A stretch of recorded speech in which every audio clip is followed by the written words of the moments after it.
Mississippi River, which runs just behind me here at the Minnesota Marine Art Museum, has had many nicknames over the years. The Mighty Mississippi, Old Man River, the Big Muddy. But the word Mississippi itself comes from the Anishinaabe people, and it means the father of waters. The Mississippi River has been the inspiration for artists for countless generations. Long before white settlers, the indigenous people saw this as a special place. They created petroglyphs in its limestone bluffs overlooking the river. They used the hills surrounding the river for burial mounds to honor their dead.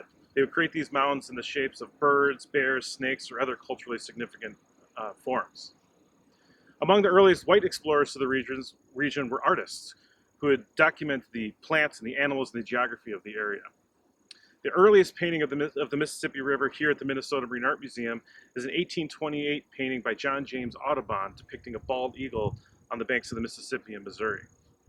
We're going to head inside now. We're going to take a look at a couple more paintings, one from about 150 years ago and one a little bit newer that depict the Mississippi River.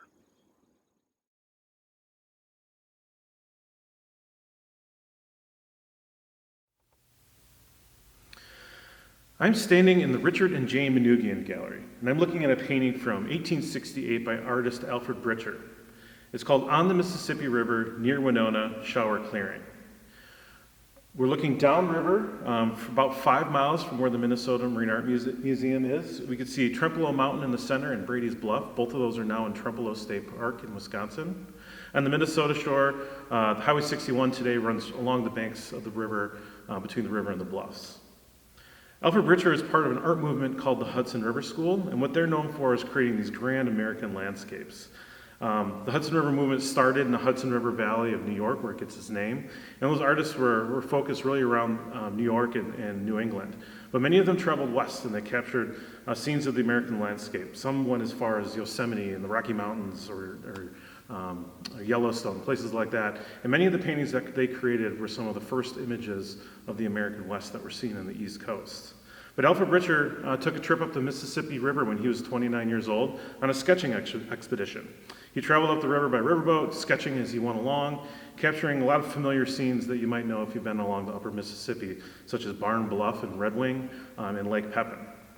What I love about this painting is that Bricher saw that this scene was an important scene to capture, that he wanted to capture this scene of the Mississippi River, that this was an important part of the American landscape before it was too late.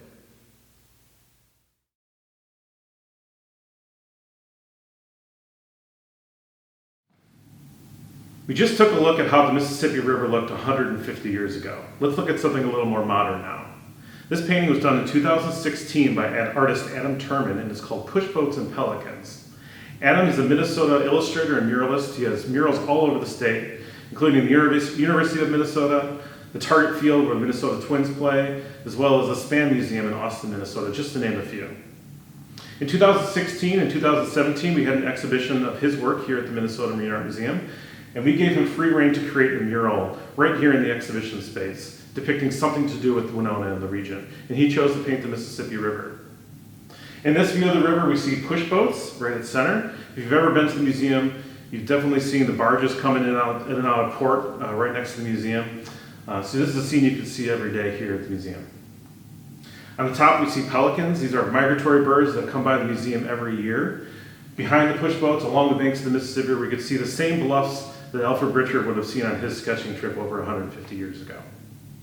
I'd like to thank you for taking a look at some of our Mississippi River-inspired art here at the Minnesota Marine Art Museum. Next time you come in, make sure to check out these pieces, as well as all of the many other great Mississippi River-inspired artwork that we have on display here.